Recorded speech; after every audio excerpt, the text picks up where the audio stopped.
नमस्कार, मैं ऋषभ हूं और आप देख रहे हैं द जर्नलिस्ट अड्डा। आज बात करेंगे पबजी की, एक ऐसा मोबाइल गेम जिससे हर स्मार्टफोन रखने वाला वाकिफ जरूर ही होगा। दुनिया भर में करोड़ों लोग इस गेम को खेलते थे। यह गेम केवल एक इंटरैक्टिव गेम नहीं था, बल्कि कई लोग इस गेम के गेम प्ले को भी यूट्यूब और इंस्टाग्राम पर देखा करते थे। कई गेम स्ट्रीमर्स के लिए यह आमदनी का जरिया भी था, क्योंकि लोग उनके गेम्स को देखकर उन्हें डोनेट भी किया करते थे। भारत में लगभग 5 करोड़ यूजर इस गेम को खेलते थे। पबजी भारत में सबसे लोकप्रिय मोबाइल गेम्स में से एक था। बुधवार को सरकार ने सुरक्षा कारणों का हवाला देते हुए पबजी मोबाइल और पबजी लाइट समेत कुल 116 अन्य ऐप्स को बैन कर दिया है। सरकार के अनुसार इन ऐप्स के जरिए डेटा माइनिंग होती थी और आम लोगों के संवेदनशील सूचनाओं को iOS और एंड्रॉइड प्लेटफॉर्म्स के जरिए बाहरी देशों में भेजा जाता था, जो कि देश की अखंडता और संप्रभुता के लिए एक खतरा भी थी। भारत ने इससे पहले भी 29 जून को टिकटॉक और यूसी ब्राउजर समेत 59 मोबाइल ऐप्स को बैन कर दिया था। सरकार की तरफ से अब तक कुल 224 ऐप्स बैन किए जा चुके हैं। आपको बता दें कि इन 224 ऐप्स के जरिए सालाना चाइनीज कंपनियां भारत से $200 मिलियन का मुनाफा कमाती थी। अकेले पबजी मोबाइल से ही चीन को सालाना $100 मिलियन का मुनाफा हासिल होता था। अब आप समझ सकते हैं कि भारत चीन के ऐप्स को प्रतिबंधित करके करना क्या चाहता है। जी हाँ, सबसे पहले तो भारत चीन की कमर तोड़ना चाहता है और दूसरी कि वह चीन के मोबाइल ऐप्स पर भारतीयों की निर्भरता को भी कम करना चाहता है। वापस आते हैं पबजी पर, देखते हैं कि इस कोरियन मोबाइल गेम के बैन का प्रभाव चीन पर कैसे होगा। दरअसल पबजी को चलाती है एक कोरियन कंपनी जिसका नाम है ब्लू होल।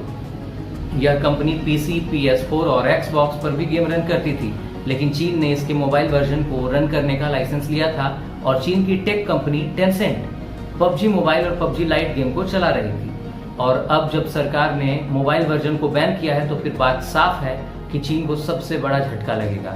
इन ऐप्स को बैन को लेकर के चीन से प्रतिक्रिया भी आई है। चीन के सरकारी अखबार ग्लोबल टाइम्स में चीन के वाणिज्य मंत्रालय के प्रवक्ता गाओ फेंग ने कहा कि भारत ने चीनी ऐप्स को बैन करके अंतर्राष्ट्रीय व्यापारिक नियमों का उल्लंघन किया है। यह एक उकसावे वाली हरकत है। इन ऐप्स के बैन होने पर हम मान सकते हैं कि सुरक्षा के मसलों के कारण इन्हें बैन किया गया है, लेकिन इसके तार LAC पर होने वाले दो तरफा संघर्षों से भी जुड़े हुए हैं। और पबजी की अगर बात करें तो इसके कई दुष्परिणाम भी थे। यह बेहद एडिक्टिव था, टाइम कंज्यूमिंग था और बहुत ज्यादा वायलेंट भी था। और इन्हीं वजहों से पाकिस्तान, इराक और जॉर्डन में भी यह गेम बैन था। यहाँ तक कि चाइना में भी इसके मोबाइल वर्जन पर प्रतिबंध है। और बात केवल मोबाइल गेम के एडिक्टिव होने या टाइम कंज्यूमिंग होने की नहीं है। दरअसल पबजी खेलने से कई तरह की समस्याएं भी होती थी। उदाहरण के तौर पे आपको शायद याद भी हो सकता है कि एक लड़का गेम खेलते हुए इतने ज्यादा स्ट्रेस में आ गया कि उसे हार्ट अटैक आ गया और वह गेम खेलने के दौरान ही जान गंवा बैठा।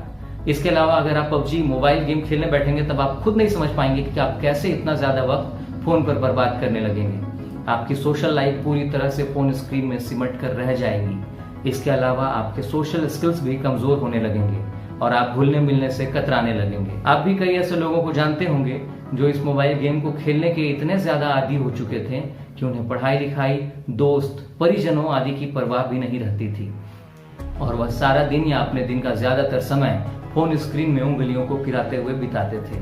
फिलहाल भारत में पबजी के मोबाइल वर्जन को ही प्रतिबंधित किया गया है, लेकिन Xbox, PS4 या PC पर यह गेम पहले की तरह चलते रहेंगे। एक और बात यह भी है, जब तक हम आपको यह खबर बता रहे हैं तब तक लोग पहले से इंस्टॉल किए हुए पबजी मोबाइल ऐप को खेल पा रहे थे, लेकिन अब कहना मुश्किल है कि कब कैसे यह गेम काम करना बंद कर दे। लेकिन हम कह सकते हैं कि जिस तरह टिकटॉक के बैन होने पर कई इंडियन ऐप्स बाजार में आए, तो लिहाजा पबजी का बैन होना गेम डेवलपर्स के लिए एक अवसर भी है कि वह भारतीय संस्करण का कोई रोचक मोबाइल गेम बाजार में ला सकते हैं। लेकिन यह काम एक जिम्मेदाराना तरीके के साथ होना चाहिए। किसी गेम को इतना ज्यादा भी दिलचस्प नहीं बनाना चाहिए कि लोग असल दुनिया को भूलकर वर्चुअल रियलिटी से रिश्ता कर बैठें और गाहे बगाहे कहीं आपको ऐसे वीडियोस भी मिल जाएं कि किसी की शादी है, कोई मंडप में बैठा है और दोनों हाथों से अपने मोबाइल को दबाए हुए स्क्रीन पर आंखें गड़ाए रिवाइव दे चिल्ला रहा हो। तो फिलहाल आज की खबर में इतना ही। आप देखते रहिए द जर्नलिस्ट अड्डा। धन्यवाद।